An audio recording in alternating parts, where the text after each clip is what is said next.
jewe tutarona n'umufasoni sinasenga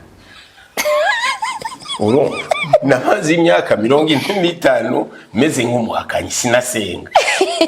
mura n'umufasoni asenga cyane basha hanyuma atangiye kunyije ntivyoroshe na gato kugira ngo abinyigizemo muga uko imyaka igenda nasanze gusenga burya birafasha mu rugo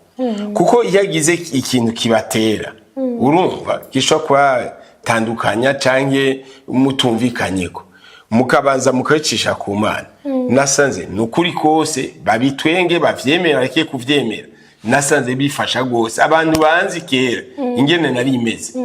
cenda kuye yuko hari igihe naja kuramutsa bene bashaka bakambira ngo bagiye mu misa naca ndabatwenga ntimbe mugiye kugira iki reka ivyo ni vy'abazungu iguma ngaha urumva baranzi neza ico ginge nari imeze mugabo uko nagenda bijamwo byafashwe ko ikintu cyose nkabanza nkambaza Imana nkabaza Imana be intumbero yacu ni iki giheza gihe Imana giye kugikora si jewe nacimbire no wacimbiye kugira ngo kinjishemo washo kwicisha kundi muntu ngasagamba Burundi ukuri kose avuga nti none urimbo narimbye haci imyaka 53 n'ubu rigikundwa rukemerwa none zandabesha ngo ni jewe nigenda rukompoza namanda bivuga mu matemoignage yanje naragiye ku musozi numva ijwi riko rambwira melody amajambo navuye kuri uwo musozi nshkanandi aronja nibuka ndi bwabundi Imana iri ubwamwe Imana irakomeye iradukoreramo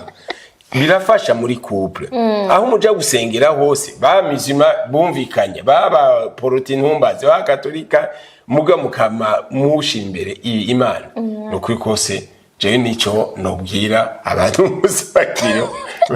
nasanze bifashije gose yego